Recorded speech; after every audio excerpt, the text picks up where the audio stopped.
Healthy MPW ચેનલમાં તમારું સ્વાગત છે। ફરીથી તમારી માટે એક નવો વિડીયો લઈને હાજર છું, જેમાં જે આપણી એમપીએડબલ્યુની પરીક્ષામાં દૂધને લગતા દૂધની કસોટી છે કે દૂધના નીચેનામાંથી કઈ પ્રકારની કસોટી મોટા પ્રમાણમાં ઉપયોગ થાય છે, એવા અનેક પ્રકારના દૂધને પાશ્ચરાઇઝેશનના લગતા પ્રશ્નો પૂછાય છે। તો વધારે વાત ન કરતા હવે આ વિડીયોની અંદરથી જે તમને દૂધ અંગેના પ્રશ્નો પૂછવામાં આવે છે એમાંથી એક પણ પ્રશ્ન આ વિડીયોની બહાર ન જાય તેવી હું પ્રયાસ કરીશ। તો હવે દૂધનું પાશ્ચરાઇઝેશન, તો પાશ્ચરાઇઝેશન એ શું છે? તો પાશ્ચરાઇઝેશન એ આપણે દૂધ છે એમનાથી અનેક પ્રકારના રોગો આપણને થઈ શકે છે જો તેને દૂધને ગરમ કર્યા વગર અથવા તો તરત જે દૂધ કાચું દૂધ પીએ તેનાથી આપણને અનેક પ્રકારના રોગો થઈ શકે છે, જેના લીધે આપણે દૂધનું પાશ્ચરાઇઝેશન કરતા હોય છે। તો પાશ્ચરાઇઝેશનમાં દૂધને અમુક સેલ્સિયસ તાપમાને ગરમ કરવામાં આવે છે, એટલે કે 70 સેલ્સિયસ સુધી ગરમ કરવામાં આવે છે અને ત્યારબાદ તેનું 5 સેલ્સિયસ સુધી તાપમાન ઘટાડવામાં આવે છે।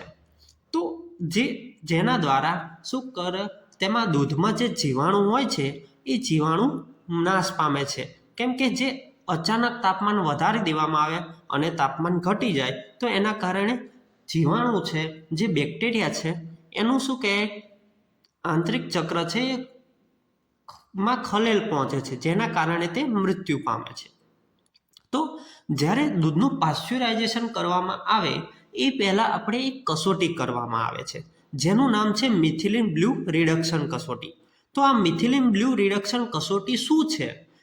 તો મિથિલિન બ્લુ રિડક્શન કસોટી પાશ્ચરાઇઝેશન કર્યા પહેલાં કરવામાં આવતી કસોટી છે, એટલે કે જે દૂધ છે એમાં જીવાણુઓ બેક્ટેરિયાની હાજરી કેટલી છે એ જાણવા માટેની આડકતરી કસોટી છે। તો તમને એમ પ્રશ્ન પૂછવામાં આવે કે દૂધના જીવાણુઓની હાજરી માટેની આડકતરી કસોટી કઈ છે નીચેનામાંથી? તો એનો જવાબ આવશે મિથિલિન બ્લુ રિડક્શન કસોટી।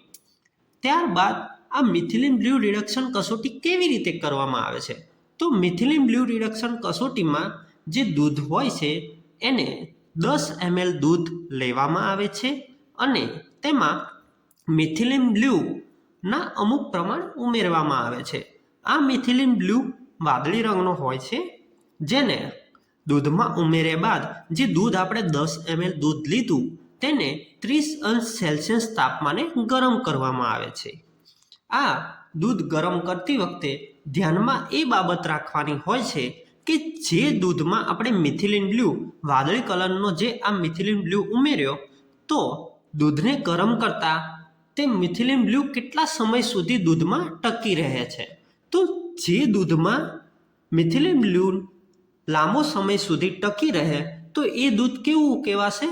ઓછા જીવાણુ હશે એમાં, તેના કારણે તે વાદળી રંગ વધારે સમય ટકી રહ્યો, તો આવા દૂધને આપણે સર્વોત્તમ દૂધ કહેવામાં આવે છે। જ્યારે જે દૂધમાં વાદળી રંગ થોડા જ સમયમાં નાશ પામે છે તો તેવા દૂધને આપણે જીવાણુની સંખ્યા વધારે છે એમ કહી શકાય। હવે મિથિલિન બ્લુ જે રિડક્શન કસોટી આપણે જોયું કે જેમાં દૂધને ગરમ કરવામાં આવે છે 30 સેલ્સિયસ તાપમાને અને જે વાદળી રંગ છે એ ઘટી જાય, તો જે દૂધનું આપણે અલગ અલગ કસોટી કરી હોય છે એ દૂધને અલગ અલગ જેમ એનો વાદળી રંગ ગુમાવે છે એ પ્રમાણે એને ગ્રેડમાં વહેંચવામાં આવે છે। ત્યારબાદ આ ગ્રેડમાં વહેંચવાથી શું થાય?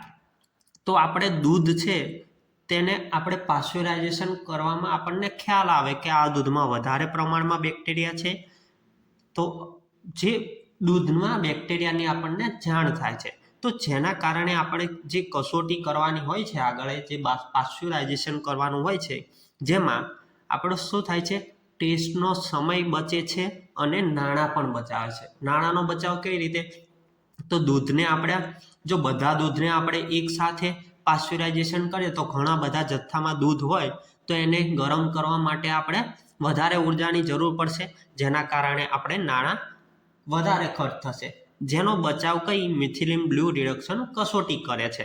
તો મિથિલિન ડ્યુ રિડક્શન કસોટી શું કરે છે? ટેસ્ટનો સમય અને નાણાં બચાવે છે. હવે આપણે જોઈશું કે દૂધનું પાશ્ચરાઇઝેશન કરવા માટે કઈ કઈ અલગ પદ્ધતિઓનો ઉપયોગ કરવામાં આવે છે. તો દૂધનું પાશ્ચરાઇઝેશન કરવા માટે મુખ્યત્વે 3 મેથડનો ઉપયોગ કરવામાં આવે છે, જેમાં મુખ્યત્વે પ્રથમ પહેલી છે હોલ્ડર પદ્ધતિ. હવે હોલ્ડર પદ્ધતિની જગ્યાએ વેટ લખેલું હોય, વેટ પદ્ધતિ, તો પણ તે હોલ્ડર પદ્ધતિ જ છે. હોલ્ડર પદ્ધતિનું બીજું નામ શું છે? વેટ છે. તો આ પદ્ધતિમાં શું કરવામાં આવે છે? જે પાશ્ચરાઇઝેશનની પ્રક્રિયા છે એમાં હોલ્ડર પદ્ધતિમાં દૂધને 60 થી 63 સેલ્સિયસ તાપમાને કેટલા 30 મિનિટ સુધી ગરમ કરવામાં આવે છે. 60 થી 63 સેલ્સિયસ તાપમાને 30 મિનિટ સુધી ગરમ કરવામાં આવે છે. ત્યારબાદ તેને કેટલા 5 સેલ્સિયસ તાપમાને ઠંડુ પાડવામાં આવે છે. 60 થી 65 સેલ્સિયસ તાપમાને ગરમ કરવામાં આવે છે 30 મિનિટ સુધી, અને ત્યારબાદ 5 સેલ્સિયસ તાપમાને ઠંડુ પાડવામાં આવે છે.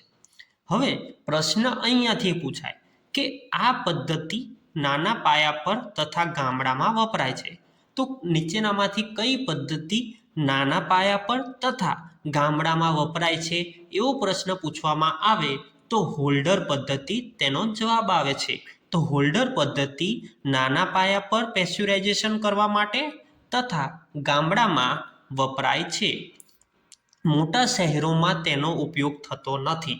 એટલે કે હોલ્ડર પદ્ધતિ એમ નાનો દૂધનો જથ્થો હોય કે નાના ગામડાઓ હોય કે નાના પાયા પર જ્યાં દૂધ ઉત્પાદન થતું હોય ત્યાં આનો ઉપયોગ કરવામાં આવે છે, પરંતુ મોટા શહેરોમાં તેનો ઉપયોગ થતો નથી. હવે બીજી પદ્ધતિ છે HTST, જેનું ફૂલ ફોર્મ થાય છે હાઈ ટેમ્પરેચર શોર્ટ ટેમ્પરેચર. એની જગ્યાએ ગુજરાતીમાં પણ લખેલું હોય કે ઊંચા તાપમાને અને ટૂંક સમય માટેની પદ્ધતિ. ઊંચા તાપમાને અને ટૂંક સમય માટેની પદ્ધતિ. તો ભાઈ આ દૂધની પાશ્ચરાઇઝેશન માટેની બીજી પદ્ધતિ છે HTST. એમાં શું કરવામાં આવે છે? તો એમાં દૂધને 72 સેલ્સિયસ તાપમાને કેટલી 15 સેકન્ડ સુધી ગરમ કરવા. પેલામાં કેટલું હતું? 60 થી 63 સેલ્સિયસ તાપમાન અને 30 મિનિટ હતું. આમાં શું છે? 72 સેલ્સિયસ. આનું નામ જ આ જે ગરમ કરવાની સેકન્ડ છે એના ઉપરથી છે એનું નામ. હાઈ ટેમ્પરેચર કેટલા? 15 સેકન્ડ સુધીમાં. અને શોર્ટ ટેમ્પરેચર કેટલું? 3 સેલ્સિયસ સુધી. પેલામાં કેટલા સુધી લઈ જતા હતા? 5 સેલ્સિયસ સુધી. જ્યારે આમાં 72 સેલ્સિયસ તાપમાને ગરમ કરવામાં આવે છે 15 સેકન્ડ સુધી, અને 3 સેલ્સિયસ તાપમાને ઠંડુ પડાય છે, HTST. હવે પ્રશ્ન અહીંયાથી પૂછવામાં આવે કે નીચેનામાંથી કઈ પદ્ધતિનો ઉપયોગ દૂધના પાશ્ચરાઇઝેશન માટે વ્યાપક પ્રમાણે કરવામાં આવે છે? તો તેનો જવાબ આવે છે HTST પદ્ધતિ. પછી એવો પણ પ્રશ્ન પૂછવામાં આવે કે ઘણા મોટા પ્રમાણમાં દૂધનો જથ્થો હોય તો એના પાશ્ચરાઇઝેશન માટે કઈ પદ્ધતિનો ઉપયોગ કરવામાં આવે છે? જે JMCની 2024ની હમણાં લાસ્ટમાં જે એક્ઝામ ગઈ એમાં પ્રશ્ન આ પૂછાઈ ગયો હતો કે ઘણા મોટા પ્રમાણમાં દૂધના પાશ્ચરાઇઝેશન માટે નીચેમાંથી કઈ પદ્ધતિનો ઉપયોગ કરવામાં આવે છે? તો એનો જવાબ આવશે HTST પદ્ધતિ, હાઈ ટેમ્પરેચર શોર્ટ ટેમ્પરેચર પદ્ધતિ. ત્યારબાદની ત્રીજી પદ્ધતિ છે UHT, એટલે કે અલ્ટ્રા હાઈ ટેમ્પરેચર. એના નામ ઉપરથી જ એવા ગુણ ધરાવે છે. આ જે પદ્ધતિ છે એનું નામ એવું ગુણ છે. અલ્ટ્રા હાઈ ટેમ્પરેચર એટલે ખૂબ ઊંચું તાપમાને દૂધને ગરમ કરવામાં આવે છે. હાઈ ટેમ્પરેચરે દૂધને ગરમ કરવામાં આવે છે. એટલે કેટલું હાઈ ટેમ્પરેચર? તો 125 સેલ્સિયસ તાપમાને માત્ર થોડી સેકન્ડ સુધી તેને ગરમ કરવામાં આવે. કેટલું ઊંચું તાપમાન? 125 સેલ્સિયસ તાપમાન. આમાંથી પ્રશ્ન તમને એવો પૂછાઈ શકે છે કે UHT અલ્ટ્રા હાઈ ટેમ્પરેચરની પદ્ધતિમાં દૂધને કેટલા ટેમ્પરેચરે દૂધ ગરમ કરવામાં આવે છે? તો 125 સેલ્સિયસ તાપમાને ગરમ કરવામાં આવે છે. આ દૂધને થોડી સેકન્ડ સુધી ગરમ કર્યા બાદ તરત જ તેને ઠંડુ પાડવામાં આવે છે અને ત્યારબાદ તેને બોટલોમાં ભરવામાં આવે છે. આ પદ્ધતિમાં માત્ર આટલું જ યાદ રાખવાનું છે કે અલ્ટ્રા હાઈ ટેમ્પરેચર પદ્ધતિમાં તાપમાન કેટલું હોય છે 125 અંશ સેલ્સિયસ. તો આપણે 3 પદ્ધતિ જોઈ, તેમાં પહેલી પદ્ધતિ હતી હોલ્ડર પદ્ધતિ, બીજી હતી HTST પદ્ધતિ. પહેલી હતી હોલ્ડર, બીજી HTST અને ત્રીજી પદ્ધતિ હતી UHT પદ્ધતિ. તો હોલ્ડર પદ્ધતિ એ નાના પ્રમાણમાં કે ગામડાઓમાં ઉપયોગ થતો હતો. હોલ્ડર પદ્ધતિનો મોટા શહેરોમાં તેનો ઉપયોગ થતો નહોતો. HTST પદ્ધતિનો જ્યારે મોટા પ્રમાણમાં દૂધને પાસ્ચ્યુરાઇઝેશન કરવાનું હોય ત્યારે HTST પદ્ધતિનો ઉપયોગ થાય છે. જ્યારે UHT પદ્ધતિ અલ્ટ્રા હાઈ ટેમ્પરેચર પદ્ધતિમાં દૂધને ખૂબ ઊંચા તાપમાને ગરમ કરવામાં આવે છે, એટલે કે 125 અંશ સેલ્સિયસ તાપમાને ગરમ કરવામાં આવે છે. તો આ મેઇન 3 પદ્ધતિ છે જે પાસ્ચ્યુરાઇઝેશન માટે ઉપયોગ લેવામાં આવે છે. હવે આપણે જે પાસ્ચ્યુરાઇઝેશનની આપણે જુદી જુદી મેથડો 3 જોઈ, એ પાસ્ચ્યુરાઇઝેશન બરાબર થયું છે કે નહીં એ જાણવા માટે બીજી 3 કસોટીનો ઉપયોગ થાય છે. તો એ 3 કસોટી આપણે જાણીશું. તો પહેલી કસોટી છે ફોસ્ફેટ કસોટી. તો જે ફોસ્ફેટ કસોટી છે એ દૂધનું પાસ્ચ્યુરાઇઝેશન બરાબર થયું છે કે નહીં, એટલે કે દૂધના પાસ્ચ્યુરાઇઝેશનની કાર્યક્ષમતા નક્કી કરવા માટે કઈ પદ્ધતિનો ઉપયોગ થાય છે? ફોસ્ફેટ પદ્ધતિનો.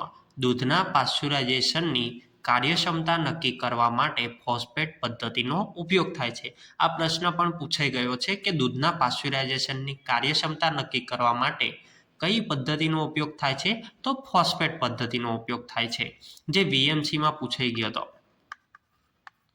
જે MPWમાં. ત્યારબાદ જે ફોસ્ફેટ કસોટી છે એનો સિદ્ધાંત શું છે, શેના ઉપર કામ કરે છે? તો જે કાચું દૂધ હોય છે, આપણે જે કાચું દૂધ મેળવીએ છીએ એ કાચા દૂધમાં ફોસ્ફેટ નામનો એક પાચક રસ હોય છે. જે પાચક રસ જો તેને અમુક તાપમાને ગરમ કરવામાં આવે તો એ પાચક રસ સંપૂર્ણપણે નાશ પામે છે. જે 60 અંશ સેલ્સિયસ તાપમાને ગરમ કરી અને 30 મિનિટ સુધી દૂધને રાખવામાં આવે તો ફોસ્ફેટ સંપૂર્ણપણે નાશ પામે છે. જે એટલે કે દૂધને આપણે 60 અંશ સેલ્સિયસ તાપમાને 30 મિનિટ સુધી ગરમ કર્યું, એટલે કે જે ફોસ્ફેટ નામનો જે પાચક રસ હતો એ સંપૂર્ણપણે નાશ પામ્યો છે કે નહીં તે જાણી શકાય છે આ ફોસ્ફેટ કસોટી દ્વારા. તો આ ફોસ્ફેટ કસોટી આપણને એ જાણવા મળે છે કે કોઈ વ્યક્તિ આ જે પાસ્ચ્યુરાઇઝેશન કરેલું દૂધ છે એમાં જો કાચું દૂધ ઉમેરી દીધું હોય તો એની પણ જાણ આપણને ફોસ્ફેટ કસોટીથી થઈ શકે છે. હવે દૂધના પાસ્ચ્યુરાઇઝેશન નક્કી કરવાની બીજી કસોટી છે સ્ટાન્ડર્ડ પ્લેટ કાઉન્ટ. તો સ્ટાન્ડર્ડ પ્લેટ કાઉન્ટ શું કરે છે? તો પાસ્ચ્યુરાઇઝેશન કરેલું દૂધ છે એમાં બેક્ટેરિયોલોજિકલ એટલે કે બેક્ટેરિયાની ગુણવત્તા નક્કી કરે છે. જે સ્ટાન્ડર્ડ પ્લેટ કાઉન્ટ પદ્ધતિ છે તે બેક્ટેરિયોલોજિકલ ગુણવત્તા નક્કી કરે છે. હવે આ બેક્ટેરિયોલોજિકલ ગુણવત્તા કેવી રીતે નક્કી કરી શકાય? તો એના માટેનું એક ધોરણ નક્કી કરવામાં આવ્યું છે. જે પશ્ચિમના દેશો છે એટલે કે વેસ્ટર્ન કન્ટ્રી છે એમાં આ સ્ટાન્ડર્ડ પ્લેટ કાઉન્ટની એક મર્યાદા નક્કી કરવામાં આવી છે. અને આ મર્યાદા કેટલી છે? 30,000 બેક્ટેરિયા પ્રતિ મિલી રાખેલ છે.